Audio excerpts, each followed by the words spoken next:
Arratsaldeon y buenas tardes. A quienes vivimos en esta ciudad sabemos lo que cuesta encerrarse en un sitio como este una tarde soleada. Así que gracias por venir. Muchas gracias también al Centro Memorial de Víctimas del Terrorismo por acogernos con este tema, porque es posible que el título de esta mesa redonda haya sorprendido a quienes conocen la actividad de la Fundación Fernando Buesa, porque se aleja un poco de los enfoques habituales. Pero en realidad el tema que vamos a abordar entronca plenamente con los objetivos de la Fundación. Entre los grupos, organizaciones y personas que en la historia y en las diferentes culturas han ejercido el terrorismo o han optado por la violencia, pues aparecen una pluralidad de motivaciones, de ideologías, de objetivos, de estrategias, pero hay un elemento común, que los autores son mayoritariamente hombres.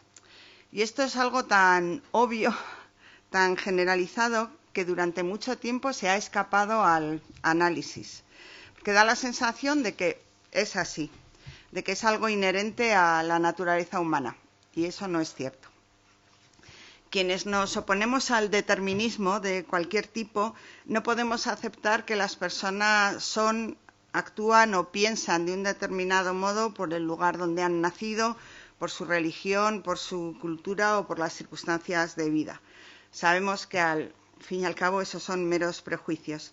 Sin embargo, hay fenómenos que por su extensión, por su reiteración, casi por su omnipresencia, pues tienden a escapar al análisis racional y parece que es que son así, ¿no?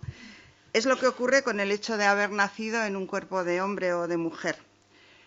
Pero es falso, es radicalmente falso que el sexo u otras variables biológicas determinen el comportamiento de los seres humanos. El que a lo largo de la historia los hombres hayan tenido prácticamente el monopolio de la violencia, bueno, como de otras formas de poder, por otra parte, no es algo que responda a la naturaleza humana, sino a la distribución asimétrica de roles que es propia del patriarcado. Y ha tenido que llegar la teoría feminista para poner esto de relieve, porque a quienes tergiversan el mensaje diciendo que las feministas odian a los hombres y les hacen culpables de todos los males, hay que explicarles, despacito para que lo entiendan, que el feminismo dice justo lo contrario. Dice que las mujeres no somos cariñosas, amables, pacíficas o cuidadoras por naturaleza. Lo mismo que los hombres no son duros, fuertes, agresivos o insensibles por naturaleza. Es decir, que esto no es para nada una historia de buenas y malos. La cuestión es muchísimo más compleja. Entre otras cosas, el feminismo explica que en nuestro sistema social hay una socialización diferenciada y jerarquizada en la que se nos atribuyen roles, actitudes, capacidades y cualidades en función del sexo. Es lo que llamamos la construcción social del género, que es lo que explica a su vez las distintas maneras de mostrarse como hombres o como mujeres. Aunque no es una relación lineal, creo que una de las diferencias en la socialización que más relación tiene con el uso de la violencia se refiere a la concepción de la mujer como un ser vulnerable, incapaz de defenderse por sí misma y, por tanto, necesitada siempre de protección ajena. Por otra parte, al hombre se le socializa en el papel de protector de sus posesiones, de su familia, de su tribu. Se le educa en el desarrollo y el control de la fuerza y de la competitividad. Ya sé que es un fenómeno complejo, insisto, pero creo que esa función que se impone al varón, esa función que es al mismo tiempo un deber y un derecho de defender lo suyo, pues en ella hay una autorización implícita para usar la violencia. Por supuesto, siempre como último recurso, por supuesto, solo en defensa propia, pero en el fondo es una autorización, sino un mandato. Y claro, el problema es que a menudo el límite entre la defensa y la agresión es difuso. O como se suele decir, quien está dispuesto a morir en defensa de los suyos suele estar dispuesto a matar para defenderles. Y en nuestra sociedad, hondamente impregnada por la cultura o por la violencia cultural o violencia simbólica, como le queramos llamar en el sentido de Galtung, pues esa actitud es aplaudida. Bien, además de todo esto, todas estas cuestiones que he mencionado, al hablar de roles de género en relación con la violencia hay otros enfoques, porque como ocurre en todos los ámbitos sociales, la participación de las mujeres en las organizaciones terroristas está creciendo.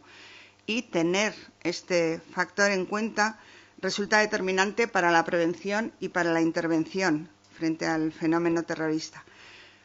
Bien, no puedo extenderme, aunque tanto lo de la socialización diferenciada como esa alta tolerancia que nuestra cultura tiene con la violencia son temas que me apasionan. He querido mencionarlo para explicar que todo este tema de los roles de género y la concepción tradicional de la masculinidad se relacionan directamente con los fines de la Fundación Fernando Buesa Blanco. No solo con la educación en valores, que es más evidente, también con la promoción de la convivencia democrática y, sobre todo, en la deslegitimación del uso de la violencia. Afortunadamente, tenemos aquí a 3 grandes especialistas en todas estas cuestiones que nos van a abrir nuevas perspectivas y que probablemente nos van a plantear bastantes preguntas, bastantes cuestiones. Intervendrá, en primer lugar, Richard Bacete, que se presenta a sí mismo como padre de familia numerosa, hombre en transición y aprendizaje continuo y un apasionado por la belleza de las cosas y de las personas.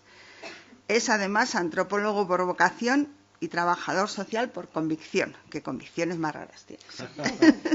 También es especialista en género, masculinidades, feminismo, políticas de igualdad, paternidad positiva y economía del desarrollo. Ha transitado profesionalmente por oficios muy diversos y en los últimos años ha impulsado o colaborado en distintos proyectos para promover la implicación de los hombres en la igualdad, por ejemplo, en el programa de Hombres para la Igualdad de Emakunde o del Instituto de la Mujer de la Junta de Andalucía o de la Diputación de Vizcaya. Es también en la actualidad coordinador para España de Equimundo, el Centro para Masculinidades y Justicia Social, y ha publicado varios libros, entre otros el ensayo Nuevos Hombres Buenos, la masculinidad en la era del feminismo, que es de 2017. Pues tienes la palabra, Richard, y como sabéis, saben los 3 ponentes, vamos a intentar dar esta mesa un formato un poco ágil, por lo que vamos a limitarnos en esta primera intervención a unos 12 minutos que me temo que tendré que controlar rigurosamente. Vale. Bueno, arratsaldeon guztioi eta eskerrik asko etortzeagatik. Ya sabes que el pantano era tentador en un día como ya te contaremos lo del pantano. Muchísimas gracias a Edu, a la Fundación Fernando Buesa, a Sara, a Miren, ¿no? Por haber hecho posible este pequeño sueño, esta deuda que considero que tengo, ¿no? Porque si desde una militancia temprana en organizaciones de izquierdas que eran revolucionarias, que querían cambiar el mundo, pues cuántas veces me he dado cuenta, ¿no? Y cuántas veces a través de las palabras de Sara, ¿no? He vivido en mi propia carne muchas veces la equidistancia, ¿no? Era tan loable el objetivo que teníamos de derrotar la tiranía y acabar con el capitalismo, pues que mantuvimos o mantuve pues una distancia de la cual no me siento hoy en día orgulloso, ¿no? de aquellas atrocidades que cometían la gente que pensaba como yo, veía el mundo como yo, ¿no? Soy de Alegría de Blanchi, que es otra cosa que es importante. Poca gente puede decir que es de un pueblo que se llama Alegría, ¿verdad? Que luego no es muy alegre. Quien no lo conoce ya sabéis que tiene sus cosas, pero me hace especial ilusión poder venir en bicicleta a compartir, ¿no? Cuando planteamos el tema, cuando hablamos ya con Sara y con Edu hace mucho tiempo, tenía que ver con un proceso de investigación, incluso cuando estuve enfrascado en la escritura de Nuevos Hombres Buenos. Empecé por el capítulo 5, ¿no? Que era el capítulo de las violencias masculinas, y me quedé enfangado, ¿no? en textos históricos, que algunos aquí presentes saben bastante más que yo de historia, pero me impresionó muchísimo un libro que narraba qué ocurría en las trincheras en Europa en la Primera Guerra Mundial, ¿no? En una de las batallas, pues había una de las partes contendientes, que eran hombres entre 16 y 29 años, cientos de miles de chicos jóvenes, que muchos de ellos hablaban el mismo idioma, tenían los mismos gustos, pero uno de ellos había traído ametralladoras nuevas y en el otro estaba, dentro de la doctrina militar británica, no se podía retroceder, ¿no? Entonces, si había una orden de un general que estimaba que había que avanzar, pues entonces había que avanzar, ocurriera lo que ocurriera, y los chicos aterrados que se daban la vuelta, pues siempre había un oficial pues dispuestos a volarles el cráneo, ¿no? Entonces, en esta batalla sucedió algo que no tan distinto a otras, pero se produjeron en 6 minutos 20.000 víctimas, ¿no? del ejército británico. Claro, entonces cuentan los historiadores que se hacían montones de cadáveres y de heridos, y que los chavales tenían que seguir subiendo por aquel rincón esperando que les masacrasen y ser parte del montón, ¿no? Y lo que más aterraba era la sensación de obediencia, ¿no? De estar dispuestos a ir por una causa que tal vez ni siquiera entendían, a acabar con la vida, o estar dispuestos a dar la propia vida, ¿no? Entonces, desde una perspectiva de un análisis feminista, claro, dices, si nuestros bisabuelos, bisabuelas, la vida de los hombres, ¿no? como eje patriarcal del sentido de las cosas, lo que le otorgaba valor al sistema de capital simbólico, de ordenación del mundo, del sistema productivo, el hombre varón masculino, el pater familias, si la vida de los hombres no valía nada, ¿qué iba a valer, ¿no?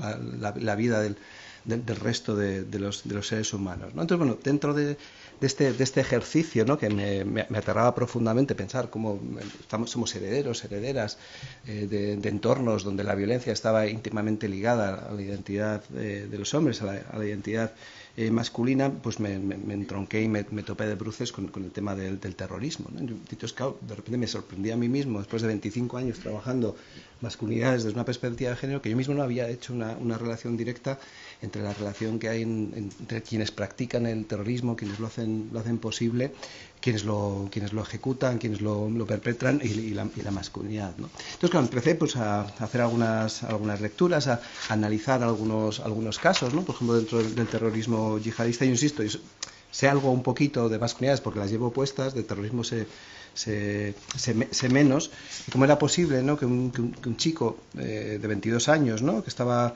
jugando a videojuegos ahí en Bretaña, evidentemente videojuegos que tenían una connotación, pero que había sido socializado, como la inmensa mayoría de los chicos franceses, 2 meses después estaba decapitando a seres humanos en otro lugar del mundo, ¿no? O sea, la gran pregunta es cómo se producía esa transición, o si hay un continuum, ¿no? Si pensamos los sucesos de esta semana en Guecho, ¿no? O si pensamos en una cantidad ingente de actos violentos que, como decía Miren, está normalizado el hecho de que sean hombres quienes los ejecuten, y que es muy curioso, ¿no? Cuando hablamos de violencia terrorista es muy difícil escuchar o oír o que existan investigaciones lo suficientemente poderosas que tengan en cuenta el género, pero sin embargo el impacto social que tiene es mucho mayor que otro tipo, que la violencia machista, ¿no? O sea, se produjeran ahora mismo pues 52 actos terroristas al año en España, estaríamos probablemente, dependiendo del origen de ese terrorismo, estaríamos ante una situación de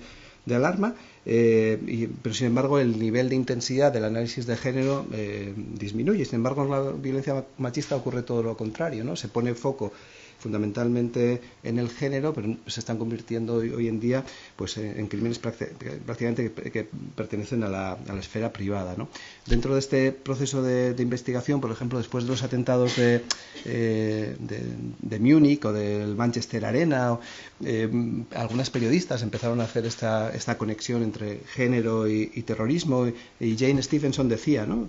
A raíz de los atentados de Múnich, decía que no son los musulmanes, las personas con problemas de salud mental fundamental, los que tienen más probabilidades de matarnos en un ataque terrorista, son los hombres. La violencia masculina en masa está en todas partes en este momento. De hecho, casi todos los asesinatos en masa son cometidos por hombres. Esto no es casualidad. Tenemos que nombrar al verdadero culpable, que no es otro que la masculinidad tóxica, ¿no?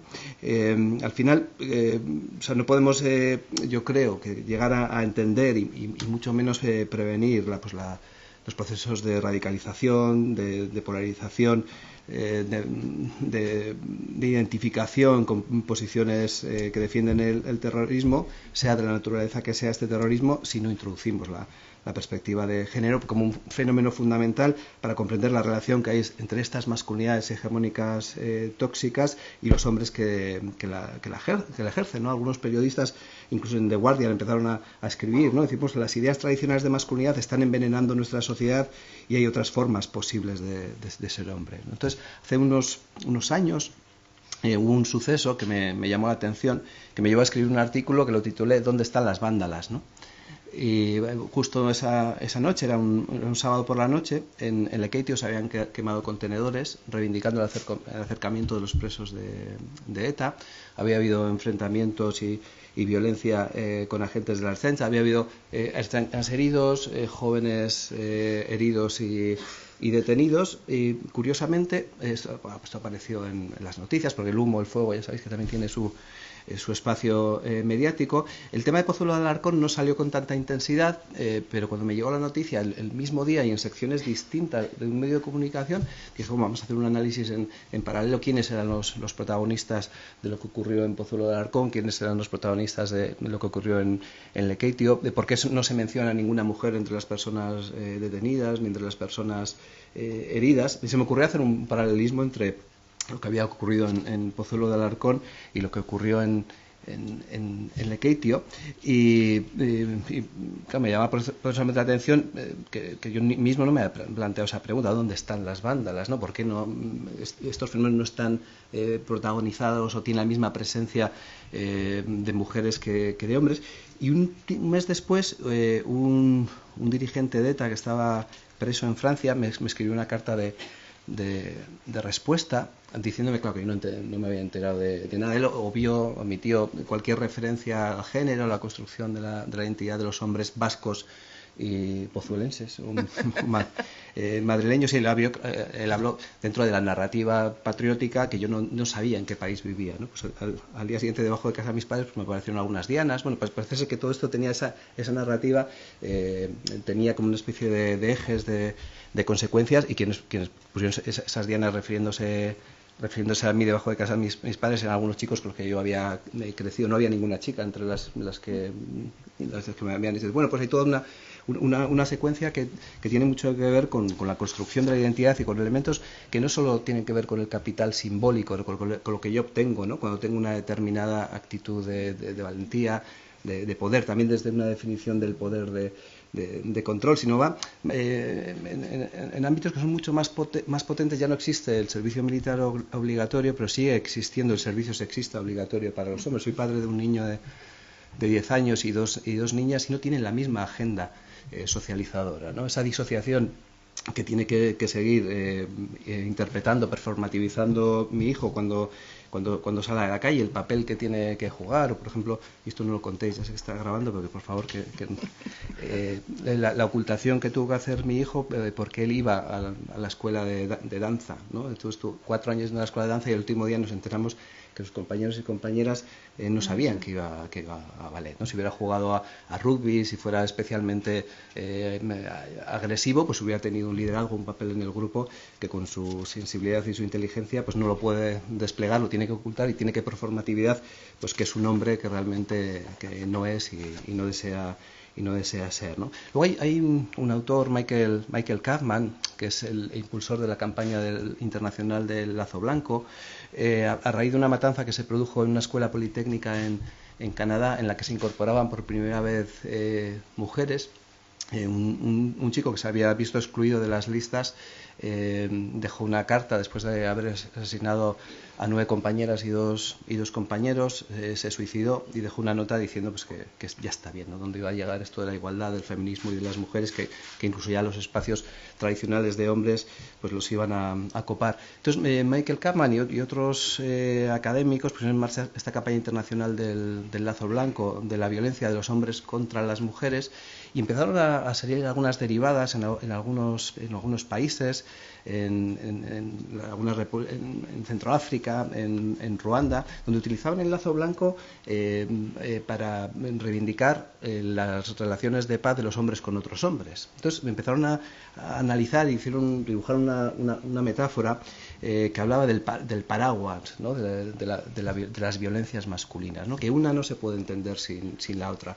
Y Michael Kampman hablaba de que existe una violencia de los hombres contra las mujeres, que está en un contexto determinado, que es lo que entendemos como la violencia machista, la violencia de género, y con esto ya voy cerrando esta parte, que tiene su raíz en el rol social que ocupan los hombres y la construcción de una psicología incluso aquella que es capaz de impactar incluso en el sistema nervioso autónomo. Es decir, tengamos en cuenta también el impacto, cómo se biologiza el machismo y construye identidades individuales disociadas que hace que tengan mucha más facilidad para romper algo, ¿no? que a Sara le gusta subrayar tanto, ¿no? Como es la natural empatía y compasión de los hombres como seres humanos, ¿no?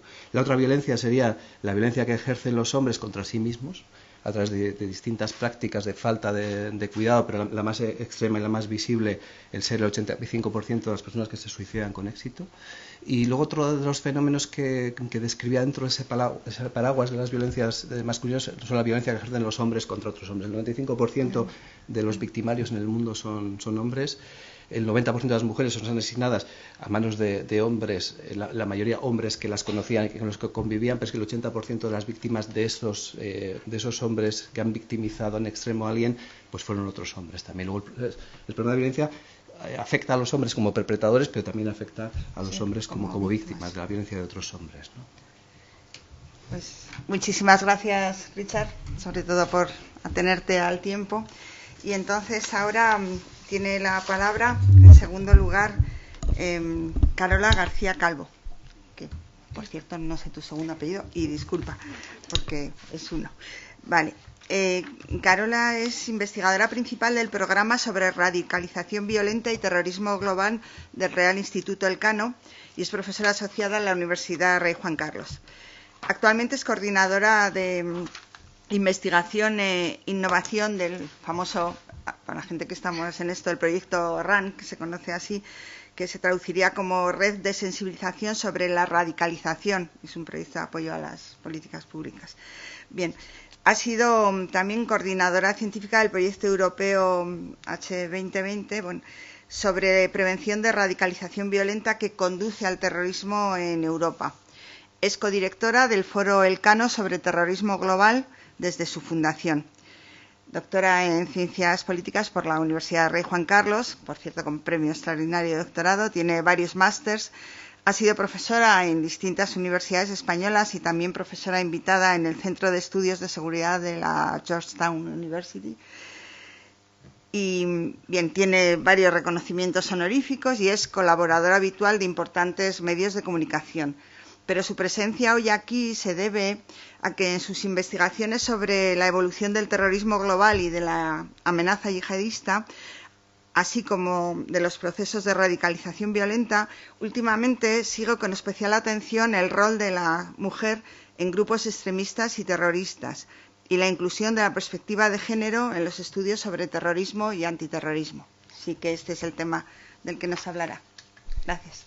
Pues muchísimas gracias por tu amable presentación y muchísimas gracias a la Fundación Buesa, a Eduardo, a su presidenta y al Centro Memorial por acoger esta magnífica charla coloquio que espero que se convierta también en un diálogo entre todos los que estamos participando esta tarde. Y entiendo lo del pantano porque soy gallega y una tarde de sol, estar en un sitio cerrado a las 7 de la tarde, entiendo perfectamente lo que supone para todos vosotros y me permitís que os tutee, que supongo que como mi madre lleváis 3 meses bajo el chaparrón.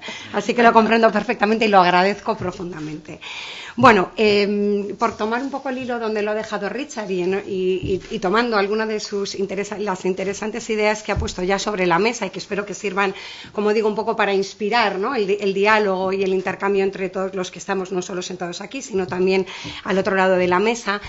Bueno, yo empezaré comentando cómo llegué yo también a este tema y, a diferencia de Richard, en mi caso fue por notar la ausencia de mujeres como perpetradoras de violencia, ¿no? Cuando yo empecé mi tesis doctoral, bueno, pues allá por el año 2000 y algo, bueno, pues efectivamente yo estudié la evolución del terrorismo yihadista en España con un nivel de análisis individual que significaba que cogí todos los individuos que fueron condenados en nuestro país por delitos relacionados con el terrorismo yihadista y a partir de la acumulación de casos pues fui capaz de construir de una manera inductiva, bueno, pues cuál había sido esa evolución y cómo lo que había pasado en nuestro ámbito más inmediato se conectaba pues con un fenómeno que tiene una dimensión global clara, ¿no?, porque está claramente conectada también con la geopolítica, con la política internacional y lo que ocurre ahí fuera.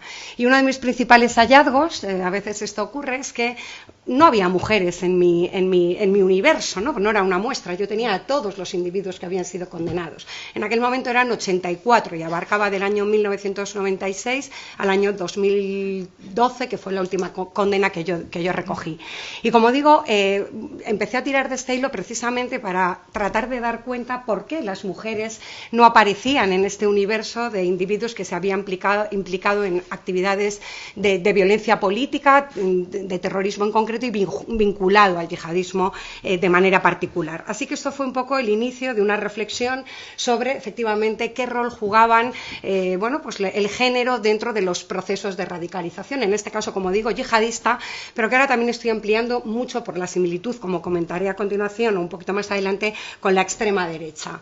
Y bueno, pues efectivamente uno de los principales, digamos, de las primeras ideas que yo tenía es que en general las teorías sobre la radicalización violenta o conducente al terrorismo habían obviado los contextos políticos, sociales, económicos y de género en los que se producen estos procesos de radicalización.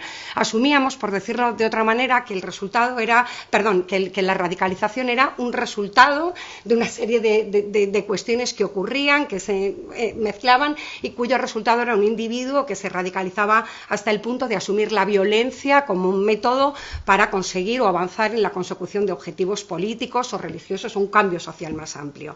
Entonces, me sorprendió de alguna manera ver cómo se podía obviar los contextos en los que estos procesos de radicalización se producen, sobre todo cuando hablamos de violencia política y de terrorismo, donde precisamente la ideología es el factor distintivo que distingue a esta violencia de otros tipos de violencia que también han sido nombrados en esta mesa. Pero el factor ideológico es crucial para entender la violencia terrorista. Y en este sentido, pues es cierto que los grupos extremistas violentos y terroristas tienen una concepción muy estricta, ¿no?, de las relaciones de género que se establecen en sus futuros proyectos políticos o como digo, religiosos en cada caso. Y esta estricta concepción que tienen de estas relaciones del género, porque el género es un constructo, no estamos hablando de la biología, de la diferencia entre hombres y mujeres, sino de cómo esos hombres y mujeres se relacionan en determinados contextos, ¿no?, y ocupan y se establecen relaciones de poder en cada uno de ellos. Y como digo, esta visión muy estricta y muy estereotipada en las visiones de género son explotados por los grupos extremistas violentos y terrorismo en sus narrativas y estrategias de captación de hombres y mujeres para sus filas. Es uno de los recursos con los que cuentan para ser atractivos a jóvenes, hombres y mujeres que de alguna manera tienen una pulsión política, quieren avanzar hacia ella y se ven atraídos por la propuesta que estos grupos les ofrecen. Y de hecho los roles que hombres y mujeres desempeñan dentro de las organizaciones terroristas también están muy relacionadas con estas concepciones de género y estas propias decisiones en los que toman los grupos para ubicar a hombres y mujeres en distintas posiciones dentro de los grupos en los que se implican. La construcción de género que hacen los grupos terroristas se basa en unos ideales de lo que es la masculinidad y la feminidad. Un ideal que viene impregnado de, como digo, de una ideología. En el caso de los grupos, de los grupos yihadistas y de extrema derecha, pues este ideal de feminidad y de masculinidad, que son los que yo más he estudiado, bueno, pues genera una serie de estereotipos donde los hombres, bueno, pues el ideal de hombre se apoya más en una justificación antropológica, ¿no?, donde el hombre representa la fuerza física, la protección, ¿no?, y sus actividades están muy ligadas pues a la caza, a proveer de alimento a la familia a través de la caza o de las gestas militares, ¿no?, que tú también has nombrado en tu intervención. Así que digamos que los estereotipos masculinos se construyen en torno pues a la fuerza física y a la valentía, el coraje, ¿no?, y este es el ideal que se explota en sus narrativas y con el que se tratan como digo, de ser atractivos a bueno, pues jóvenes en situación de vulnerabilidad o en situación de un poco de repensar su propia masculinidad en Occidente en la actualidad, explotando, ¿no?, esta dimensión de hipermasculinidad como un valor positivo y una frustración el hecho de que Occidente está acabando con esta visión tradicional de la masculinidad y del hombre como el cabeza de familia que ofrece protección y seguridad a la familia, en este caso a la mujer.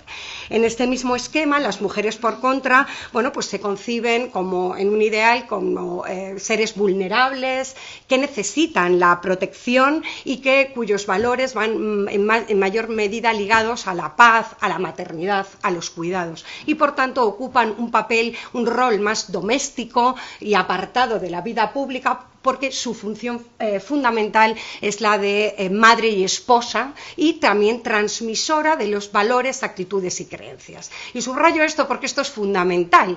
En esta visión idealizada y también muy pragmática, como veremos a continuación de los grupos terroristas, las mujeres cumplen el rol fundamental de transmitir a la siguiente generación los valores, actitudes y creencias propias de su ideología, de su construcción ideológica. Es decir, aseguran la supervivencia a través de la transmisión intergeneracional de los valores y actitudes del grupo. Y esto es crucial.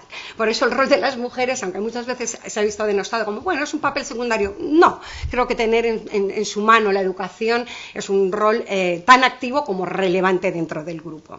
Así que, como digo, es cierto que los hombres están representados entre los que se implican en actividades terroristas. No fallamos si decimos que en torno al 15% el 85% de los individuos que se implican en actividades de terrorismo son hombres y tampoco fallamos si decimos que un 15% aproximadamente en la actualidad son mujeres. Si nos referimos al pasado, a los 70, 80, 90, es cierto que el porcentaje de mujeres se aproximaba más al 10 que al 15 y es cierto que en los últimos años, aupados por el impulso que han dado los grupos yihadistas y de extrema derecha a la inclusión en sus filas de mujeres, también por motivos pragmáticos, porque las mujeres todavía son muy disruptivas al relacionarla con la violencia y esto cumple una de las funciones claras del terrorismo, que es impactar, generar terror en la sociedad y conseguir eco mediático. Por lo tanto, han visto que empleando mujeres, bueno, pues generan todavía un sentimiento, ¿no?, de desasosiego mayor entre la población a la que lanzan ese mensaje a través de sus acciones. Así que, por un lado, es cierto que los hombres están sobrerepresentados y no nos hemos fijado demasiado en esta dimensión de género para entender por qué, efectivamente, y es un punto que es fundamental. Yo, por problematizar en la otra parte, diré que las mujeres, por contra, no lo han sido porque no han sido consideradas una amenaza a nuestra seguridad nacional. Las mujeres han sido concebidas en mayor medida como víctimas del terrorismo que como perpetradoras. Se ha asumido esta visión estereotipada de la mujer y, por tanto, no ha sido en mayor medida objeto de atención por las fuerzas y cuerpos de seguridad ni por las políticas públicas. Y es cierto que este hecho nos ha llevado a un punto en el que es cierto que conocemos en cierta medida las experiencias de los hombres que se implican en los grupos terroristas, pero sabemos muy pocos de la experiencia de las mujeres dentro de los grupos violentos, extremistas y terroristas. Claro, hablábamos que los roles que ocupan las mujeres dentro de los grupos en los que se implican y también en esta concepción, ¿no?, que las lleva a generar estas narrativas de género, tiene mucho que ver con la ideología. Así, por ejemplo, si nos centramos en los grupos extremistas violentos y terroristas ubicados en el espectro ideológico de la extrema izquierda, ¿no?, o revolucionarios propios de los años 70, 80, etcétera, hablamos de la Baader-Meinhof, hablamos de las Brigadas Rojas italianas, hablamos de los movimientos de liberación nacional en América Latina, ¿no?, Sendero Luminoso, etcétera, y por supuesto hablamos del grupo etnonacionalista ETA, que era independentista, pero también tenía un elemento revolucionario, ¿no?, marxista revolucionario en su ideología. Pues vemos que estos grupos mantienen, igual que lo tienen en su proyecto político, tienen una concepción más igualitaria, ¿no?, de la relación entre hombres y mujeres y cuál debe ser el espacio de unos y otros en la esfera pública. Con base a esta ideología propia del espectro, ¿no?, del ámbito ideológico ubicado en el espectro de la izquierda política, bueno, pues las mujeres y hombres compiten en igualdad de condiciones por adoptar posiciones de liderazgo, incluso operativos, como practicando actividades violentas en el seno de estos grupos, ¿no? Hemos visto mujeres muy relevantes dentro de estas organizaciones.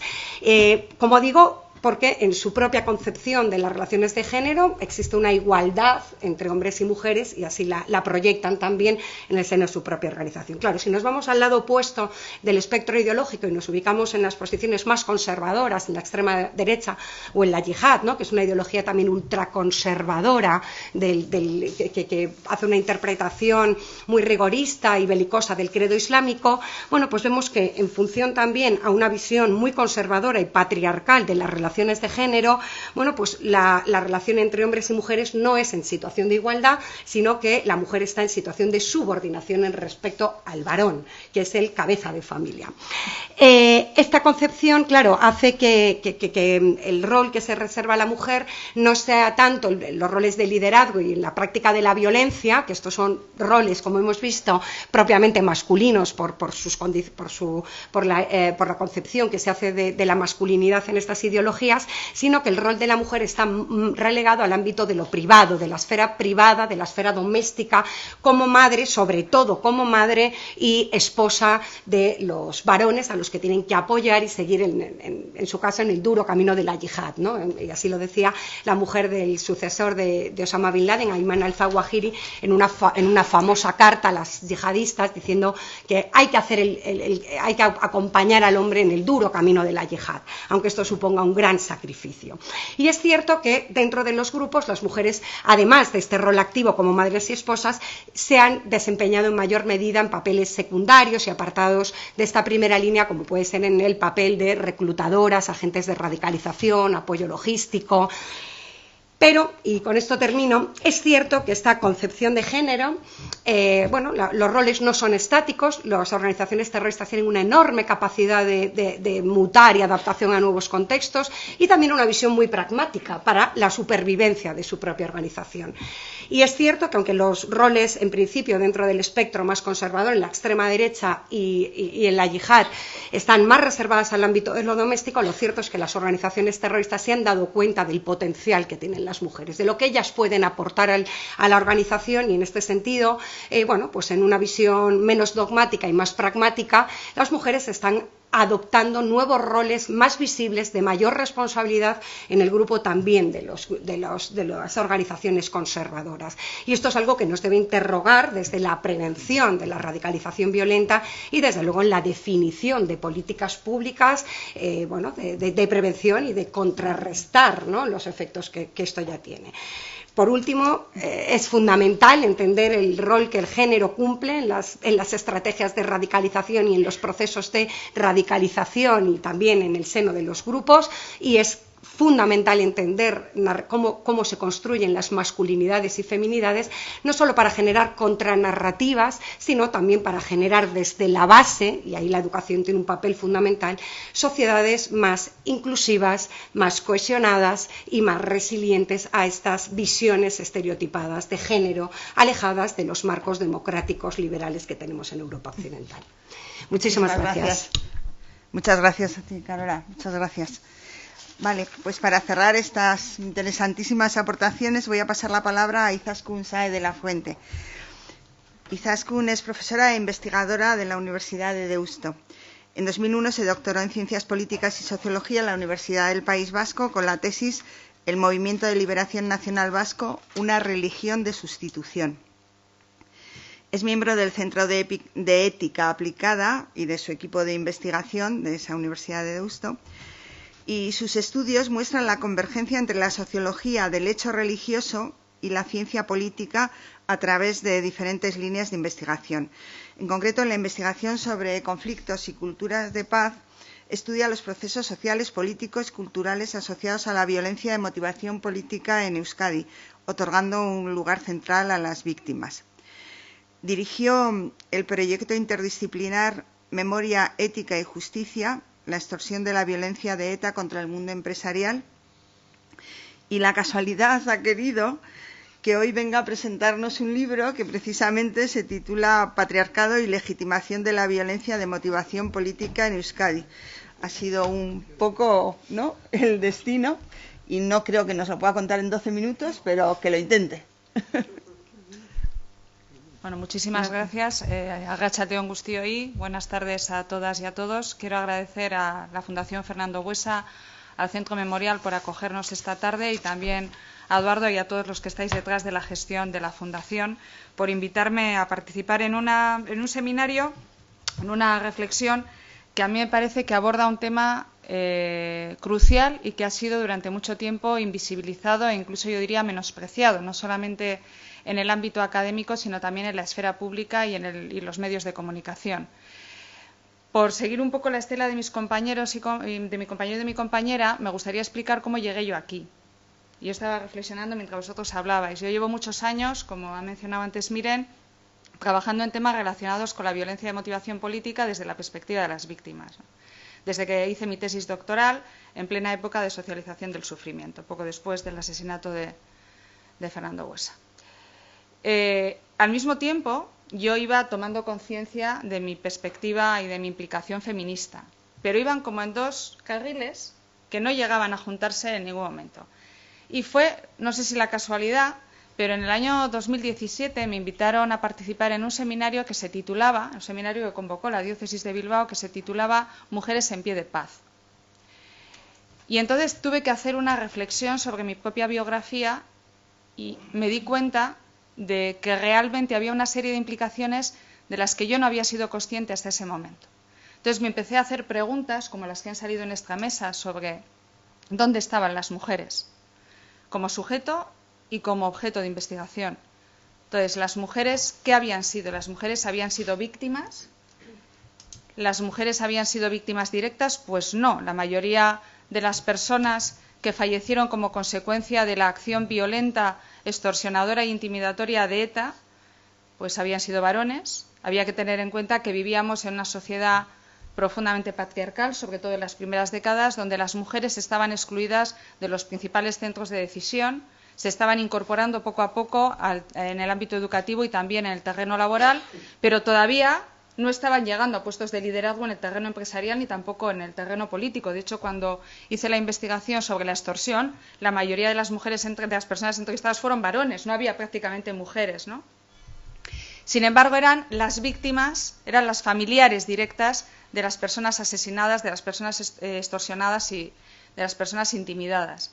También esas mujeres habían liderado, en consecuencia, todos los procesos de lucha por el reconocimiento de los derechos de esas víctimas a la verdad, a la justicia y a la reparación. Y al mismo tiempo, también habían liderado, muchas veces en un segundo plano, los movimientos por la paz en Euskadi, en favor de la deslegitimación de la violencia y de la desnormalización de la misma. Y también había habido, aunque en un porcentaje más reducido, mujeres victimarias. Entonces, con todo este cóctel que teníamos en la cabeza, pensábamos que era muy importante introducir la perspectiva de género en el análisis de la violencia de motivación política en Euskadi. Y de ahí, pues este fruto que es el libro que se titula Patriarcado y legitimación de la violencia de motivación política, que acaba de salir. Yo no voy a poder resumir todo lo que aparece ahí, voy a dar algunas pinceladas. Hay una primera parte que tiene que ver bastante con lo que ha mencionado Richard al principio en su intervención, que sería un poco, incluso también miren, ¿no?, cómo tenemos que ser conscientes de que la mayoría de las personas que han ejercido la violencia, sea la violencia contra sí mismos, sea la violencia contra otros hombres o sea la violencia contra las mujeres, han sido hombres, ya sea en contextos de terrorismo o en contextos de violencia de otro tipo, pero que eso no es fruto del azar, ni de la casualidad, ni de la biología, sino que es fruto de esa socialización diferencial por género. Profundizamos en eso en las primeras páginas del libro. Y también cómo se las ha visto tradicionalmente a las mujeres en esa posición de víctimas. Yo creo que es muy importante que tengamos en cuenta que en contextos bélicos y en contextos de conflicto, las mujeres no solamente son víctimas de, entre comillas, el bando enemigo, son víctimas también dentro del ejército, son víctimas dentro de las organizaciones terroristas, y de esto quisiera profundizar un poco más, ¿no? Hay especialistas en el ámbito de la teoría feminista que hablan de los femigenocidios. Yo solo quiero recordar, por ejemplo, las 20.000 mujeres bosnias que fueron sistemáticamente violadas durante la guerra en los Balcanes, como ejemplo, ¿no? Y ese sería un poco lo que nos da el marco general de aproximación a las relaciones entre patriarcado y violencia. Pero nosotros nos hemos centrado más en el terreno de la violencia de motivación política en Euskadi. Para eso, lo que hacemos en una primera parte es centrarnos en las relaciones entre el nacionalismo vasco radical, el feminismo y la perspectiva de género. Queremos profundizar en este libro en desmontar el mito, yo creo que hay una parte de mito en esto, sobre hasta qué punto el nacionalismo vasco radical y su vanguardia armada ETA fueron pioneros y fueron vanguardia en la lucha contra la discriminación, o realmente reproducían algunos de los roles de género dentro de la propia organización y también en el ámbito social, ¿no? A mí me gustaría, ya que se ha mencionado el tema de los movimientos sociales, también manifestar hasta qué punto los movimientos sociales, incluido el movimiento feminista, como lo fue también el movimiento antimilitarista o como lo fue el movimiento ecologista, fueron instrumentalizados por la organización terrorista, por ETA, y también por su entorno político al servicio de su propia alternativa de ruptura. O sea, al final el feminismo, el ecologismo y otra serie de movimientos eran elementos que estaban al servicio de su alternativa global de ruptura. Dicho esto, sí creo que es muy importante que tengamos en cuenta también el papel que las mujeres desempeñaron no solamente dentro de la propia organización, y sí que las cifras van por ahí también, como las ha mencionado Carola. Estaríamos hablando de que en el caso de ETA las cifras fluctuaron de los primeros años, en los años 60-70 aproximadamente un 4%, subió al 11% en 1995, pero nunca han estado por encima del 15%, más o menos están en ese nivel. Pero también es muy importante otro papel que ha mencionado Carola, que es el papel de las mujeres como instancia de mediación, lo que nosotras denominamos en el libro las madres patriotas, ¿no?, que es un papel fundamental en todas las organizaciones terroristas y en todas las luchas ideológicas donde la mujer ejerce un papel de transmisora, y no solamente de transmisora, sino también de cuidado, voy a utilizar la expresión, entiéndaseme, de cuidado del gudari, en este caso diríamos del miembro de ETA, que es el encargado de alguna manera de ejercer la violencia en defensa de esa liberación nacional y social del pueblo vasco. Y eso se puede ver claramente no solamente en el terreno ideológico, sino especialmente en el terreno simbólico y ritual, en las manifestaciones, por ejemplo, en defensa de los presos, o en las manifestaciones por la amnistía, o incluso también en los ritos funerarios, donde la madre biológica ocupa un lugar central, precisamente porque se hace un paralelismo entre la madre como patria y la madre biológica, ¿no?, vinculado también al sentido del territorio. Entonces creo que ese es un papel que en el caso del nacionalismo vasco radical y de ETA no se ha mencionado suficientemente, y creo que es muy importante. Entrando en el terreno de aquellas que participaron efectivamente dentro de la organización, yo diría que, como se ve por los datos, son una minoría y de alguna manera reproduce la lógica que existe en otros contextos. También es verdad que esa participación de las mujeres en ETA lo podríamos diferenciar de otros contextos históricos. Si comparamos, por ejemplo, el porcentaje de mujeres etagas con el porcentaje de mujeres guerrilleras en las FARC, estaríamos hablando que ahí estaría la cifra por el 40%. Claro, los contextos son radicalmente distintos. Yo el otro día, cuando me preguntaban sobre esto, hay que tener en cuenta que en el caso latinoamericano, en muchos de esos lugares, no solo los hombres, las mujeres no tienen otras opciones, porque estás con los paramilitares o estás con los guerrilleros, con lo cual la situación es completamente diferente a la nuestra, ¿no? Creo que eso es un dato también interesante a recalcar. Tampoco es lo mismo unas décadas que otras. Es verdad que en los años 60, en los años 70, la primera vez que vemos a mujeres dentro de la organización y que se hacen visibles es en el juicio de Burgos. Y posteriormente va incrementándose ese porcentaje, pero es verdad que son muy pocas las mujeres etagas que llegan a la cúpula de la organización. Entre ellas podemos destacar a Yoyes o podemos destacar a Carmen Guisasola o a Amboto, algunas de estas, ¿no? Pero la mayoría de las personas que llegaron a la cúpula de la organización fueron varones. Es muy importante también ver cómo va cambiando la posición dentro de la propia organización, pero que sí es cierto que las mujeres, incluso aquellas que se han mantenido dentro de la ortodoxia ideológica una vez desaparecida ETA, siguen insistiendo en que ellas pensaron cuando entraron dentro de la organización, pensaban que no solamente luchaban por la liberación del pueblo vasco, sino también que iban a conseguir la emancipación de las mujeres, la liberación de esos roles o de esos estereotipos de género, y lo cierto es que cuando entraron, especialmente en las primeras décadas, se dieron cuenta que ETA reproducía las mismas asimetrías de poder, las mismas asimetrías de género que se estaban viviendo en la sociedad. Yo recuerdo algunas de las historias que contaban algunas de estas mujeres que decían, en los años 60, 70, las primeras que entraron, decían, bueno, yo quería salir de mi casa, yo no quería reproducir los roles tradicionales de mujer, esposa y madre, yo no quería llevar faldas tubo, quería hacer otra cosa, ¿no? Y también que las mujeres que entraron compartían la misma perspectiva ideológica que sus homónimos varones. Eso lo cuenta muy bien Carmen Guisasola cuando explica por qué entró en ETA.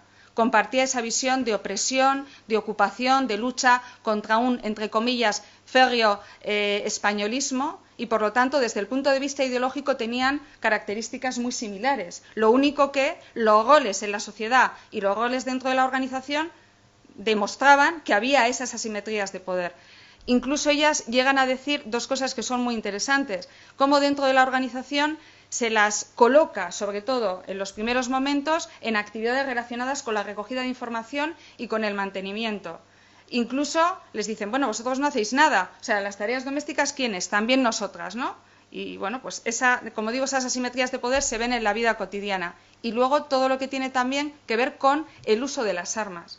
El uso de las armas se va consiguiendo de manera progresiva, pero lo cierto es que las armas se consideran como un elemento fundamental de definición de la masculinidad y, por tanto, de la virilidad. Y no se considera a las mujeres lo suficientemente valientes, son muy nacionalistas, hablan en euskera, sí, pero el uso de las armas está como un coto reservado a los varones. Y hay otro elemento también fundamental de esas asimetrías de poder dentro de las organizaciones que tiene que ver con el tema de la violencia sexual. Incluso, insisto, mujeres que siguen reclamándose como pertenecientes a esa órbita ideológica y que han militado dentro de la organización terrorista, reconocen experiencias de acoso y de abuso sexual dentro de la organización. Con lo cual, lo que se esperaba era distinto de lo que se encontraron dentro, ¿no? Y también ellas en algún momento reclaman su capacidad de agencia política, ¿no? El ser sujetos políticos, y que en ese sentido, como os decía antes, el universo ideológico es el mismo para ellos que para ellas. Por eso creo que es muy importante, y lo voy a resumir brevemente en este minuto que me queda, que hagamos un análisis de cómo se ha visto a las mujeres y cómo se ha visto a los hombres etagas. Y nosotros y nosotras, cuando hemos leído noticias en los medios de comunicación sobre ellas y ellos, creemos que se las ha tratado de la misma manera. Yo diría que no. Yo creo que los análisis feministas de las últimas décadas, que tienen, desde mi punto de vista, algunas deficiencias desde la perspectiva ética, porque no entran en la desnormalización y en la deslegitimación de la violencia y se centran en las asimetrías de género únicamente, lo que sí desvelan es que a las mujeres, su presencia en la esfera pública y los medios de comunicación de las mujeres etagas han, de alguna manera, mostrado toda una serie de prejuicios y de estereotipos sobre su papel. Y entonces se las ha identificado con 3 imágenes. Si no puedo profundizar en ellas, podemos hablar después. Una primera imagen es esa imagen de ser la esposa, la novia, la hermana, la hija, que se vincula a la organización por una afinidad, vamos a decir, emotiva, afectiva, con un miembro de la organización que es su hermano, su padre, su marido, su novio, etcétera. Y, de alguna manera, ella se vincula para ser útil a la organización y no con una agenda política propia. En segundo lugar, ese es un tipo de imagen que domina mucho en la década de los años 60 y 70. A partir de los 80, ese imaginario empieza a disminuir y crece otro, que tiene que ver más con las imágenes de ser monstruosa y patológica. Es decir, si una mujer utiliza la violencia, es un monstruo porque contraviene los mandatos de género que tienen que ver con la maternidad, la fertilidad, el dar vida y no quitarla. Y unido a eso, también la hipersexualización del cuerpo de las mujeres. Y voy a poner un ejemplo y con eso termino. El caso de Idoia López Guiaño, que siempre en los medios de comunicación, y no la propia organización, la denominaba la tigresa. Y que incluso algunos medios de comunicación internacionales se explayaban en describir detalles de cómo era ella, insistiendo en que tenía un aspecto como la de una actriz de cine mediterránea, que era de las pocas que salía bien en la foto policial, ¿no? Entonces, cómo vinculando la monstruosidad y esa patologización con la hipersexualización de su cuerpo, el resultado es considerar que esas mujeres terroristas contravienen los mandatos de género, además manipulan a los varones y lo que quieren es demostrar su valía en la organización haciendo uso de sus propios atributos sexuales. Pues la verdad es que da pena tener que cortaros porque hay materia para seguir debatiendo, ¿no? Yo, de hecho, tenía un par de preguntas que quería hacer, pero como aquí que nos han acogido amablemente, también nos van a echar amablemente en poco tiempo. Bueno, pues casi voy a pasar la palabra al público y si no hay preguntas, pues hago yo alguna, pero vamos, si hay preguntas.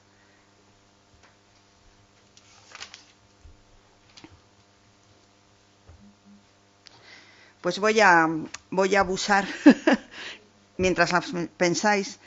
No sé, yo haría 2 preguntas muy cortas, si no hace falta que las respondáis todas. No sé, por una parte, hablando de la socialización diferenciada entre niños y niñas, de alguna forma nos hemos fijado, porque hemos hablado más de la masculinidad tóxica, de aquello que hace a la violencia atractiva o bueno, una llamada a los hombres, ¿no?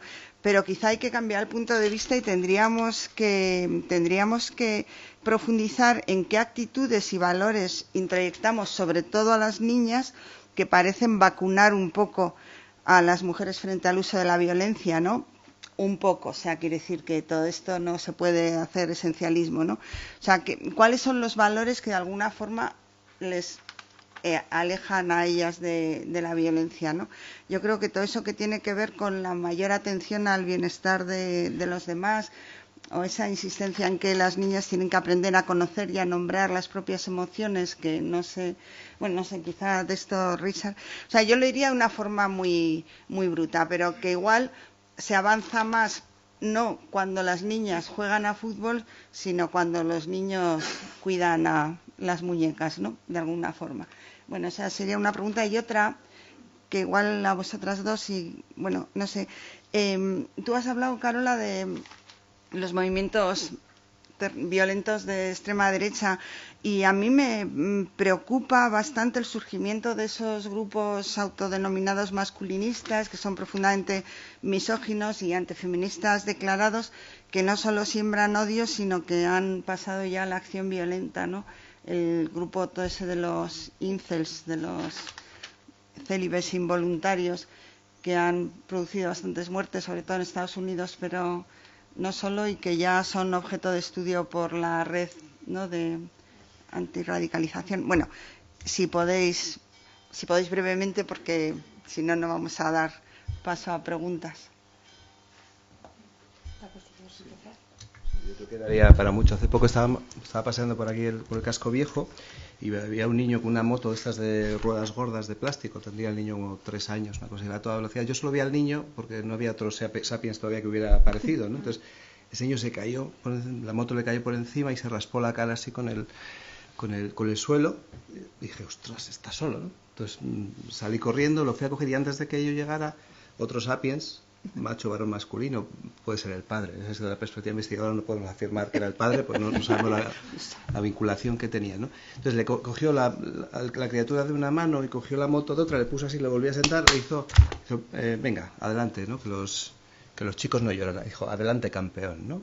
Entonces, claro, yo creo que es muy importante empezar a pensar en la vinculación que hay entre la construcción de la identidad desde un plano biológico, ¿no? Es decir, cómo cualquier ser humano que no ha sido roto o estresado por la vida opera habitualmente, de una forma estadística, mayoritariamente de una forma pacífica. Entonces, empezar a entender, en este caso, la construcción de la masculinidad, la hegemónica, la clase, yo no la llamaría ni incluso tóxica, ¿no? Sino la que ha sido dominante con disidencia siempre, en un momento determinado, como una creación de traumas que invalidan, incapacitan, distorsionan aquellos elementos que por naturaleza son pacíficos en las actitudes también de los hombres. Entonces, empezar a pensar en la construcción de la identidad masculina dominante como un factor de destrozo, ¿no? Habla Roxane Gay, ¿no? En su libro La mala feminista, ¿no? Y ella decía, ¿no?, que hay hombres destrozados por todas partes, en ranchos en el centro de Texas, en programas de fútbol de élite, dentro y fuera de terrenos de juego, y junto a estos hombres hay mujeres que también acaban destrozadas demasiado a menudo, ¿no? Ella hablaba que esos hombres destrozadores habían sido previamente destrozados, ¿no? Atender cuando se deja de acompañar a los hombres para que sean libres e iguales, en este caso cuando son niños, yo creo que es importante. Y luego el factor que tienen las investigaciones, y así dos cositas rápidas, como la segunda figura de apego, es decir, cuando el varón en una relación heterosexual opera de una forma pacífica, se muestra imperfecto, muestra sus emociones, muestra su vulnerabilidad, limpia el baño, cambia las sábanas, también son factores que son importantes. Cuando hacemos investigaciones hay una correlación entre menor uso de la violencia y mayor implicación en los cuidados, mayor expresión de las emociones. Estamos hablando que hijas de estructuras familiares donde hay una doble figura de apego tienen menos probabilidades de sufrir violencia en la edad adulta, violencia de género, y de cursar carreras y profesiones menos estereotípicas. Y los chicos tienen menos probabilidad, cuando son adultos, cuando han tenido ese padre presente y cuidador, estadísticamente, de ejercer cualquier tipo de violencia contra ellos mismos, es decir, fuman menos, tienen menos probabilidad de pegarse un golpe con la moto y de violentar a nadie, y tienen más probabilidades de estudiar trabajo social o estudiar enfermería que otros hombres. Luego, el factor de los cuidados parece ser que es fundamental en la construcción de modelos disidentes de masculinidad y generar una hegemonía cuidadora y pacífica.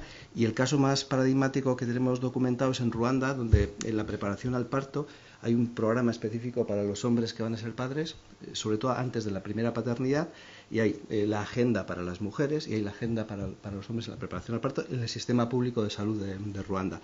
Y ahí está contrastado que aquellos hombres que han participado en este proceso, es decir, que han tenido sesiones de trabajo con otros hombres que han cuestionado en una perspectiva feminista el rol hegemónico de la masculinidad, cuando se hacen los estudios longitudinales, las mujeres, las parejas de estos hombres expresan que se ha reducido un 40% la probabilidad de que se ejerza cualquier tipo de violencia, por haber asistido a 10 sesiones de formación y por haber empezado a hacer 3 tareas domésticas, 3 trabajos reproductivos que no hubieran hecho hasta ese momento. Y se reduce en un 30% la probabilidad de que ejerza violencia contra sus hijos e hijas, rompiendo así, contribuyendo a romper el ciclo de la violencia. Entonces, los cuidados fundamentales. Y ya para terminar, las 2 últimas investigaciones que hemos hecho desde Quimundo en España, una en Andalucía y otra en Vizcaya, con la Diputación de Vizcaya, con Teresa Espada, tenemos dos cuestiones que nos tenían que llevar a alarmarnos un poquito. Tanto en Andalucía como en Vizcaya, cuando analizamos el posicionamiento sociopolítico, los boomers son más igualitarios estadísticamente hablando que los chicos jóvenes. Houston, tenemos un problema. Y si hacemos un análisis sistémico, tenemos en cuenta dónde están las chicas jóvenes y dónde están los chicos. Las chicas jóvenes están escoradas a la izquierda en posiciones no extremas, pero una izquierda comprometida con distintas causas sociales, con el ecologismo, con la paz, y los chicos están escorados a la derecha y a la extrema derecha, tanto en Vizcaya como en Andalucía. Entonces aquí es probable que se esté gestando pues un caldo tóxico donde fundamentalmente nos encontramos chicos que cuando nos preguntamos cuál es la emoción que domina en sus vidas, es el miedo. Los chicos tienen miedo, están impactados por el cambio que se ha producido y atender a los chicos y trabajar con los chicos y prevenir desde las políticas públicas que tengan en cuenta el impacto que el sexismo tiene en los hombres sería un factor de prevención de primer orden y no lo estamos haciendo todavía. Todavía. O con la intensidad que... Pues yo por recoger un poco la segunda pregunta, Miriam, y muchísimas gracias. Creo que también enlaza muy bien el tema con lo que ha planteado Richard ahora mismo, ¿no? Y como es verdad que ahora mismo en el entorno online, sobre todo, ha servido como amplificador de una suerte de narrativas, antifeministas o misógenas que han generado todo un caldo de cultivo que se ubica más bien en movimientos posicionados en la extrema derecha, que tienen distintos elementos definitorios, ¿no? de cada uno de los movimientos. Los hay en favor de la hegemonía, ¿no? de la supremacía blanca, grupos antimujeres, grupos ecofascistas, ¿no? que también se enganchan al tema al cambio climático como un tema para tratar de blanquear su movimiento y atraer a nuevos seguidores. Es decir, en el entorno online se han generado distintos ecosistemas que promueven narrativas de odio y desde luego una de las que más predominantes son las misógenas, y esto tiene mucho que ver con los que preguntabas, ¿no? Con este grupo de hombres que se sienten frustrados por no poder cumplir estas expectativas de género y mantener relaciones sexuales con mujeres, hombres muy jóvenes, que sienten esta presión un poco de todo el entorno cultural y social que posiciona y que dibuja a los hombres como los que tienen que llevar la iniciativa y cumplir, ¿no? esta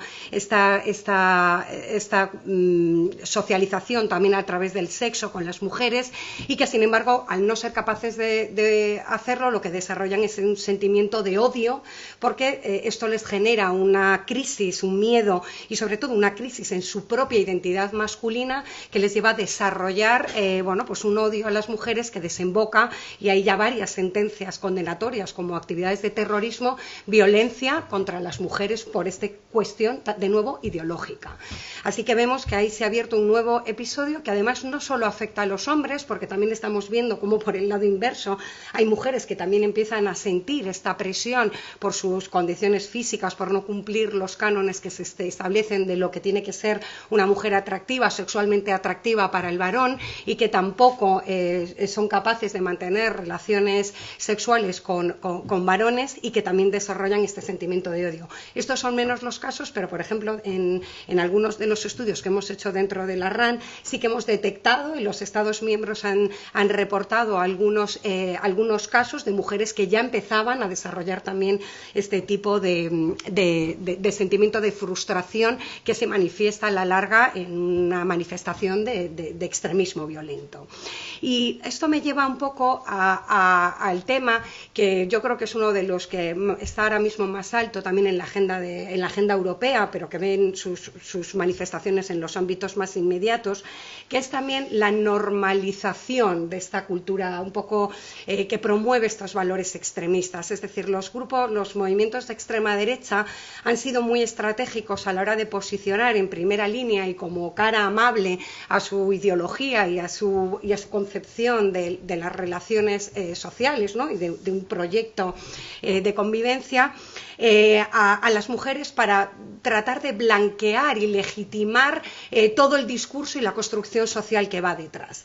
Yo me vi muy sorprendida recientemente al ver en periódicos, cabeceras nacionales de gran impacto y diría que ubicados también en espectros ideológicos diferentes, y no me cuesta nombrarlo, como es El País y El Mundo, cuando en semanas diferentes publicaron en sus suplementos, creo que el del País se llama Ideas y El Mundo es algo así como Metropolitan o algo así, es decir, un poco en sus suplementos donde plasman ideas y tendencias que están ahí fuera en la sociedad, recogían un movimiento que es las Stratwives, que son las Traditional Wives, que son mujeres blancas, arias de extrema derecha, que se identifican a sí mismas como mujeres tradicionales y que, de alguna manera son la cara visible de movimientos de ultraderecha que también tienen una dimensión violenta en sus propias actividades.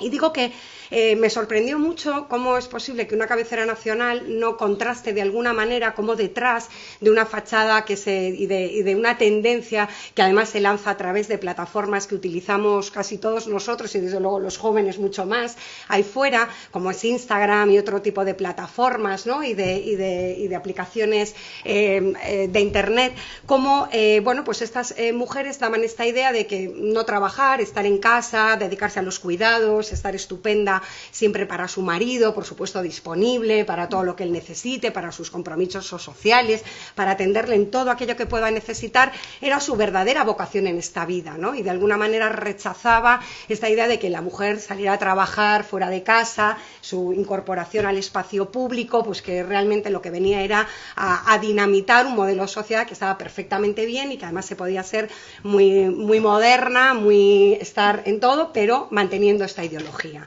Bueno, esta es una estrategia muy hábil que tienen este tipo de grupos, como digo, para blanquear y para normalizar su propio discurso, porque al final los jóvenes que están ahí fuera lo consumen a través y lo normalizan porque les llega a ellos a través de sus propios canales de comunicación, que no son estas cabeceras nacionales, pero que sí que esto contribuye a que efectivamente la estrategia funcione y se asuma que estas tendencias son tendencias sociales que son muy cool, cuando detrás de ello hay toda una estructura y toda una estrategia para, bueno, poner en primera línea una concepción de lo que son las relaciones entre hombres y mujeres, donde de nuevo la mujer vuelve al ámbito de lo doméstico, de lo maternal, de los cuidados, alejándose del espacio público que en su opinión es corrupto y corrompe la pureza de la mujer en su esencia, ¿no?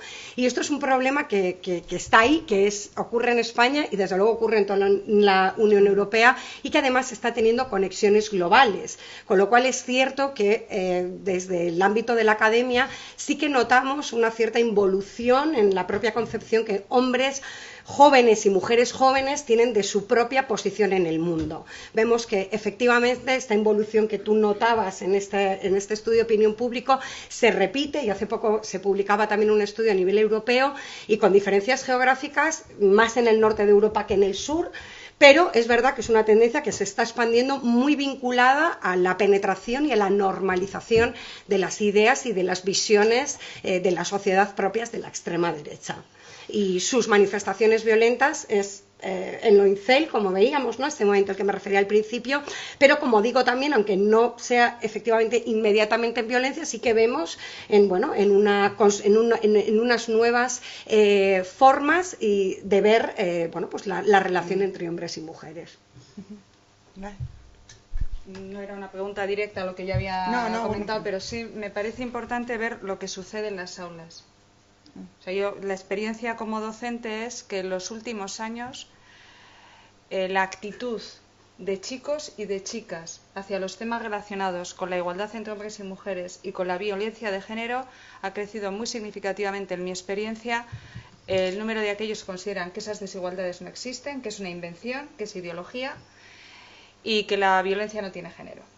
O sea, esto que aparece en el discurso político y que está vinculado claramente a determinados sectores vinculados más a la ultraderecha, yo insisto, no es algo propio única y exclusivamente de quienes se autoidentifican como de ultraderecha, sino de sectores sociales más amplios que consideran, no sé si desde una actitud de miedo, desde lo que sea, que están perdiendo el lugar en el que estaban, ¿no? A mí me parece que es un tema alarmante, tanto en la construcción de las identidades de los varones como en la construcción de las identidades de las mujeres. En ese sentido, creo que insistir en lo que ha dicho Richard sobre el tema del cuidado me parece que es un tema fundamental.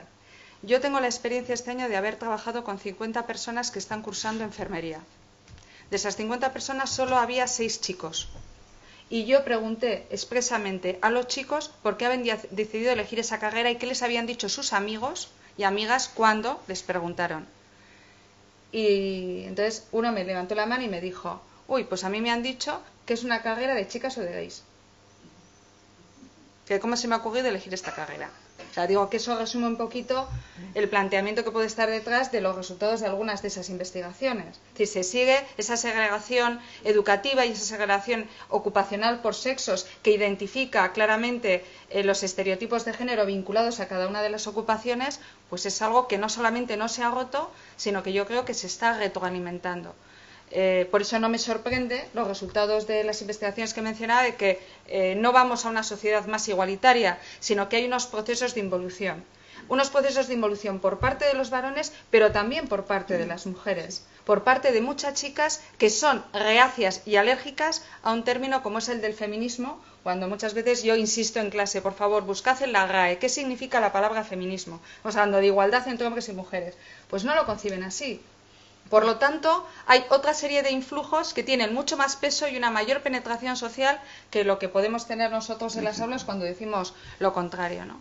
Me parece que mientras no se rompa, no haya estrategias educativas y políticas públicas que vayan en esa dirección, se seguirá considerando que el tema del cuidado es algo que es patrimonio de las mujeres, que cuando no lo hacen las mujeres autóctonas, lo hacen las mujeres inmigrantes en condiciones horrorosas, pero que no es algo que compete a los varones. Y en esa misma medida, todo lo que tiene que ver con las relaciones, con las cuestiones de interdependencia, con las cuestiones relacionadas con los afectos, pues seguirá siendo un desastre. O sea, la gestión emocional es un elemento fundamental precisamente para canalizar adecuadamente los conflictos y evitar que estos exploten en forma violenta. Y yo en esto me gustan mucho las reflexiones que suele hacer una feminista española, que es Alicia Puleo, que lleva décadas trabajando en el tema del ecofeminismo, y ella dice que hay que optar por una educación sentimental que permita vincular a las mujeres y a los varones desde niños y niñas con las demás personas y con la naturaleza. Entonces, que no es casualidad que la mayor parte de las bases de los movimientos sociales, de los movimientos ecologistas, de los movimientos animalistas estén constituidos por mujeres, porque su socialización les ha llevado a ello. No es cuestión de que las mujeres dejen de hacer eso, pero tampoco que nos convirtamos ahora de ángeles del hogar en ángeles del ecosistema, sino en que los hombres entren ahí y por lo tanto la socialización vaya por esos canales y no por otros. Si me permites, perdona, escuchándote, se me venía a la memoria una anécdota que leí sobre un yihadista en Siria, era sueco, si no me equivoco, y bueno, en su retorno a su país de origen, en la Unión Europea, en una entrevista, ¿no?, comentaban, bueno, se trataba de indagar un poco por las motivaciones que le habían llevado a unirse a la yihad y a trasladarse a una zona de conflicto para implicarse en actividades de terrorismo, ¿no?, en este caso las filas de Estado Islámico, de autodenominado Estado Islámico. Y él contaba precisamente que era una cuestión de frustración, porque él en Suecia, que es un país, como todos vosotros sabéis, con una de las tasas de igualdad, ¿no?, entre hombres y mujeres más altos del mundo, sin embargo había muchas cuestiones que él no podía desarrollar como hombre, ¿no? Y entre otras cuestiones estaba su pasión por la poesía y las artes. Es verdad que él estaba en una zona de una ciudad, en una suerte de barrio o gueto de una ciudad con una alta tasa de concentración de población inmigrante y además muy concentrada en ciertos barrios, con una tasa de fracaso escolar y unas condiciones socioeconómicas complicadas, es decir, digamos que ya estaba marcado por su propia socialización en un contexto desfavorecido y muy marcado por la cultura de origen de sus antepasados, pero sin embargo lo que él comentaba que encontró en Siria es la hermandad con otros hombres que igual que él sentían una pasión por las artes, por la poesía, etcétera. Entonces, que fue una manera de poder de alguna manera expresar en esos fuegos de campamento que hacían por la noche con otros iguales, en una sensación de camaradería, de hermandad, de unión, recitaban poesía, expresaban muchas cosas que en su propia sociedad de origen siempre se habían visto coaccionados a no hacerlo, ¿no? Por eso lo que se esperaba de ellos en su contexto propio. Y que saliendo de ahí tuvo la posibilidad de expresarlo y de vivir esa sensación compartida con otros que eran iguales que él.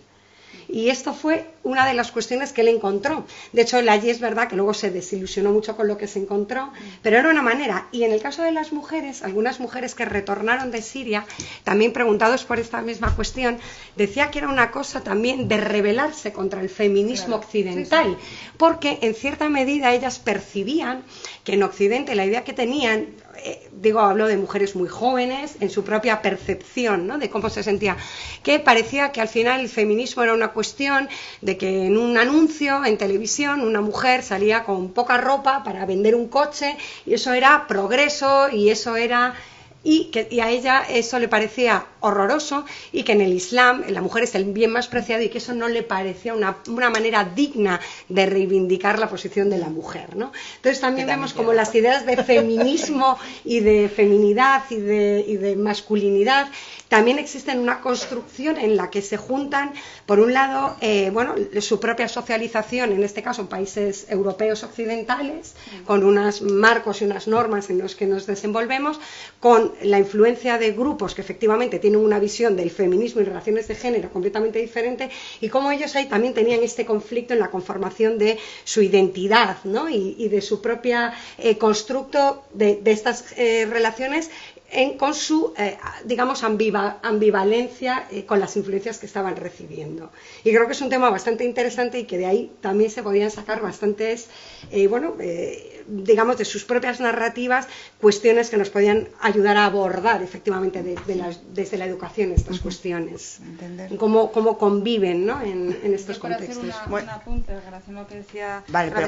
me estaba acordando de una socióloga marroquí ya fallecida, Fátima Bernisi, que era muy crítica con la manera tradicional de interpretación del Islam y con los núcleos más conservadores, pero ella también contaba, lo mismo que criticaba a su propia cultura y su propia religión, ella contaba siempre una experiencia cuando estuvo en Nueva York y se fue a comprar una falda. Y cuando entró en la tienda le dijeron: señora, no tenemos faldas para usted. Pero si todavía no le he dicho mi talla, ni le he dicho lo que quiero. Y dice: no, para usted no, porque usted no puede seguir las tendencias de la moda. Y entonces ella escribió un texto muy bonito sobre el síndrome de la talla 38.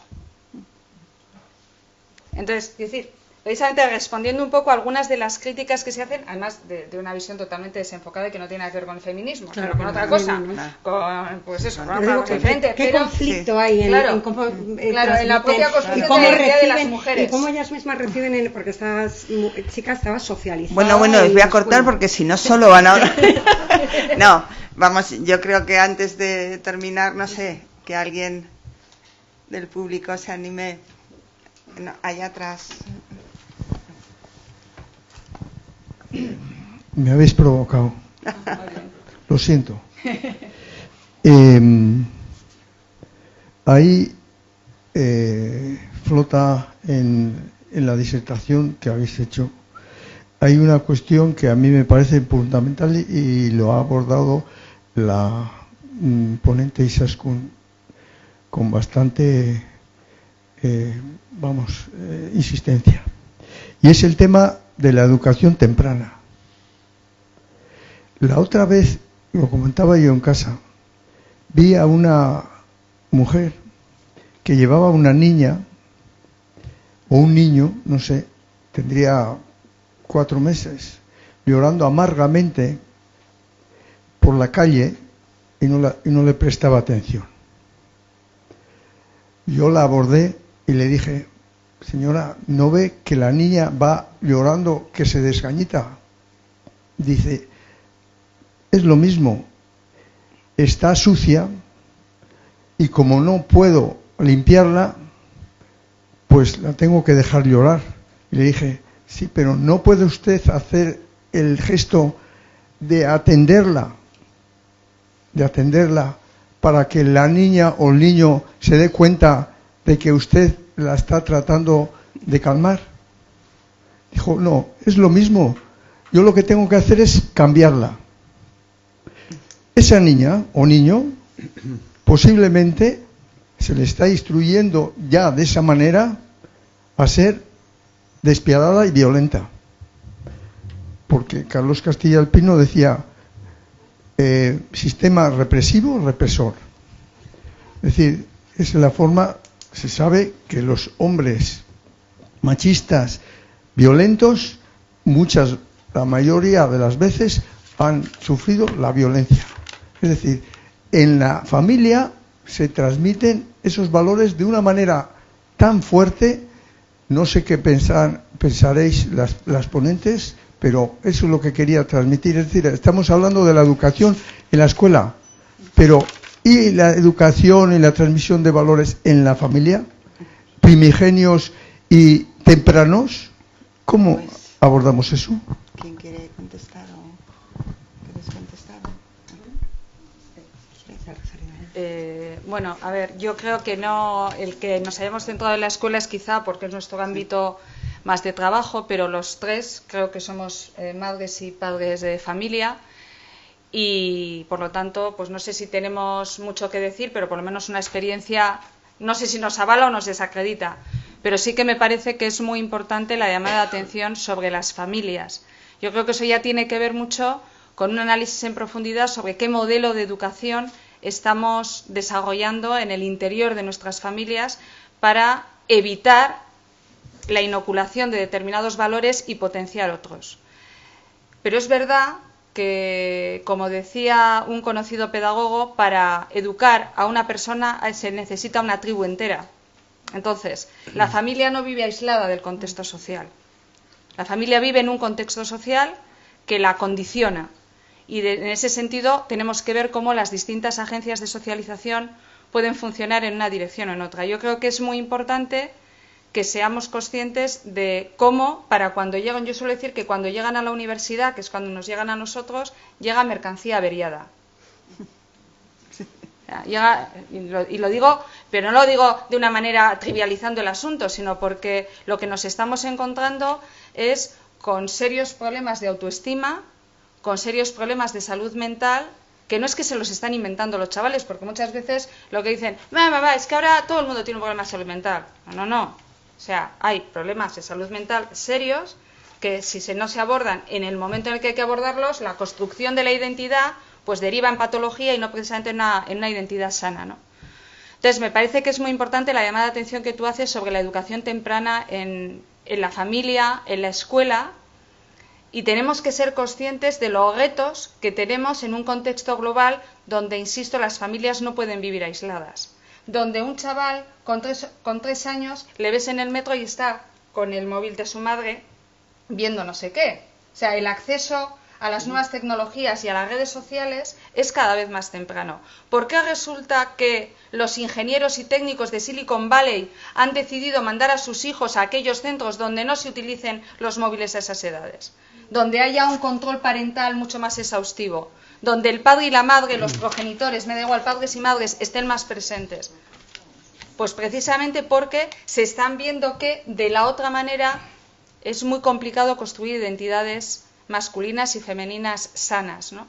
Entonces, el hecho de que aquellos que son los que han creado los artilugios muestren una manera de enfocar la educación de sus hijos radicalmente distinta o fuera de ese panorama, pues alguna llamada de atención nos puede suponer a nosotros. Yo creo que ahí se está trabajando también. Sí, brevemente, porque hay más. Sí, yo una de las ilusiones que tenía en mi vida era conocer a Fran, el hijo de Naurantes, uno de los hijos, ¿no? Como después de haber vivido una infancia con un hombre que como viva a su madre, se había convertido en un hombre absolutamente resiliente, ¿no? Un hombre que vivió el infierno, ¿no?, del machismo, pues se convirtió en un modelo de masculinidad de los hombres, ¿no?, que deberíamos ser, ¿no? Y por el contrario me ocurrió, que con esto no quiero abrir ninguna teoría, ¿no?, pero un poco en la línea de lo que plantea José Mari, ¿no? Estuve coordinando un grupo de hombres por la igualdad en Mondragón durante varios años y había un exmilitante de ETA entre los miembros de ese grupo. Era duro como una roca, había estado unos 15 años en prisión y hablabas de lo que hablase, era incapaz de conectar con él mismo, ¿no? El único día que se derrumbó y que realmente conectó y se abrió y se puso incluso a llorar fue cuando trabajamos la idea del llanto, ¿no? Cuando hicimos una dinámica, es decir, ¿cuándo fue la última vez, ¿no?, que lloraste? Entonces él se hizo un viaje a su infancia, ¿no?, y trajo ahí a colación lo que le decía su aitá, ¿no? Dice, un hombre no llora ni aunque tenga las tripas fuera, se las coloca y sigue, ¿no? O sea, claro, o sea, al final, esa idea de cuando pensamos en masculinidad, fundamentalmente hablamos desde una perspectiva feminista, desde una perspectiva de género, hablamos del poder, hablamos de los privilegios, pero hay muchísimos hombres destrozados que es necesario acompañar a esos hombres en su proceso de sanación. Eso me parece fundamental y las edades tempranas. Recomendaros, tenemos un programa que se llama Global Boyhood Initiative. Estamos haciendo diagnósticos sobre el estado de la infancia, de los mensajes que se trasladan específicamente a los niños en distintos países del mundo. Tenemos un diagnóstico en Estados Unidos, Francia, Italia, México. Si os apetece conocer cuál es el estado de salud de la igualdad en edades tempranas, en concreto de la masculinidad con los chicos, Global Boyhood Initiative, en la web de Equimundo lo podéis encontrar. Ya podéis perdonar porque hay varias palabras pedidas, pero voy a hacer... Sí, te voy a dar a ti la palabra. No. Había varias y tú eras una. Bueno, que yo no quiero monopolizar aquí. Si hay otras personas, que yo tengo otras ocasiones igual, de poder charlar con vosotros. Bueno, lo primero yo quiero agradeceros a todas y a ti, Richard, también. Vuestras aportaciones me ha parecido interesantísimo todo. Me bulle la cabeza de un montón de reflexiones. Y hay un par de cosas con las que me quedo y que me gustaría igual compartir, que es me ha parecido súper interesante ver en el caso de las organizaciones terroristas más del ámbito de izquierdas, ¿no? Tú, Carola, has diseccionado mucho, ¿no? Más las del ámbito de extrema derecha, sí, o conservadoras, pero como desde esas organizaciones que reivindican esa ideología o ese discurso ideológico más de corte de izquierdas, anticapitalista, que hacen gala de esa ideología feminista también, ¿no? Como ese ejercicio de mirarse al espejo también y hacer esa introspección, que seguramente les escueza mucho, quiero decir, porque es una incoherencia del discurso ideológico a lo que estoy llevando a cabo en la práctica, a lo que han podido llevar a cabo dentro de la propia organización, en esa reproducción de roles, y también en esa visión más global de cómo en el propio diseño de una estrategia violenta, terrorista, para conseguir un fin, la masculinidad tóxica ha ejercido una función muy importante, ¿no? Porque para llegar a eso, de alguna forma se anula la capacidad compasiva, la sensibilidad, el instinto de cuidado, ¿no? ¿Y por qué eso ha resultado tan atractivo para tantos hombres jóvenes y se han vinculado de esa manera a eso, ¿no? O sea, me parece como muy interesante esa invitación. Y me ha parecido estupenda esa idea de los hombres que se vinculan más a los cuidados, ¿no? O a potenciar esa relación afectiva con el medio, con el entorno, con otras personas. Realmente es como ese virus, o sea, eso que les inmuniza contra la violencia, ¿no? Y me parecería muy interesante, esto ya es una propuesta para futuras investigaciones, en los procesos de desradicalización que haya podido haber, sean en organizaciones más cercanas o en el caso de aquí de Euskadi, de ETA, que hemos podido ver, o en otras, en qué medida el hecho de haber tenido algo vinculado con el cuidado, haber tenido hijos, haberse vinculado de otra manera tal, han jugado un papel importante en ese proceso de radicalización. Sin más por compartir. Yo quería hacer un comentario sobre eso en el libro, que no es para que lo compréis, porque voy a hacer referencia a una novela que a mí me impactó desde ese punto de vista, que es de Fernando Aramburu, Hijos de la Fábula. No sé si la habéis leído. Y recogemos un cachito que quisiera leeros para que veáis cómo lo que has mencionado tú de la reproducción de roles dentro de la organización y luego, sobre todo, cómo la violencia solo es posible si se pone el foco precisamente en los atributos más perversos de la masculinidad tóxica o de lo que llamada masculinidad hegemónica, se ven en este fragmento. Aprende de mí. Me casé con ETA, con nadie más, y mis hijos serán las equinchas. Que se me ponga delante una mujer en canicas, no pierdo la calma. Aquí me tienes, preparado para la lucha en favor de nuestro pueblo. No me ata una mujer. Solo los vascos libres podemos liberar Euskal Herria. O estamos a una cosa o a otra. La independencia no se consigue empujando por la calle un carrito de bebé. Nuestra misión es empuñar las armas, no el biberón. Algún día alcanzaremos el objetivo. Entonces podrás volver al pueblo. Tu hijo estará orgulloso de ti. Y a lo mejor Carmele, la novia de uno de ellos. Pero primero Euskal Herria, después lo otro. Con las mujeres mucho cuidado, Joseba, son peligrosas. Pues en ETA ha habido mujeres en puestos de dirección. Así se fue tal traste. Cada día más débil y más incapaz. No quiero mujeres en nuestra organización. La lucha armada es cosa de hombres y ni siquiera de todos, sino de los más fuertes y de los más lanzados. Hoy en día es muy difícil cerrarle las puertas a las mujeres. Por cualquier cosa te montan el pollo feminista. Luego todos esos políticos babosos se solidarizan con ellas para conseguir sus votos. Hay que dejarlas fuera. Ya nos pensaremos un truco. Son muy listas porque nadie las para. Pues yo siento simpatía por ellas. Allá tú. Pero bueno, pues nos quedan, no nos queda nada, pero nos vamos a coger 5 minutos, no sé si tú, Augusto, vale. Bueno, pero eso perdona por el comentario que había hecho sobre el tema de rehabilitación, ¿no? Porque había varias preguntas, solo dos puntos. Desde luego esto es un factor crucial que se considera ahora mismo a la hora de desarrollar planes e iniciativas dirigidas a la rehabilitación y reintegración social de individuos que se han implicado en actividades. En este caso me voy a referir a las yihadistas, que son las que mejor conozco. Y aquí los resultados, todavía no tenemos una evaluación, digamos, científica y sólida para poder ver efectivamente qué funciona y qué no. Pero algunas aproximaciones que ya hemos podido ver a cómo se han desarrollado estas iniciativas, la valoración que hacemos es que en el caso de las mujeres, trabajar la maternidad y la maternidad positiva es un elemento que facilita. Yo hablar de radicalización no me gusta, prefiero hablar de desenganche de la violencia, ¿no? Romper esa relación con la violencia como modo para conseguir objetivos políticos. Pero digamos que con las mujeres sí que es una ventana de oportunidad que se puede trabajar a través de la terapia cognitiva y que sí que rompe un poco esa rigidez, ¿no?, cognitiva a la hora de empezar a acercarse a posiciones más dialogantes, más flexibles. En el caso de los hombres yihadistas, por esta idea tan rígida de la paternidad y que al final el hombre, su obligación es hacer la yihad y efectivamente su vida es la yihad y lo que tiene en casa tiene que, por supuesto, tiene que apoyarle en su camino porque es su obligación en su concepción, por supuesto, como buen musulmán. El tema de la paternidad no es un factor que nos ayuda a romper esa barrera y establecer ya una comunicación que nos permita avanzar, ¿no?, en la resocialización de ese individuo. Como digo, con las mujeres sí que esto es una barrera.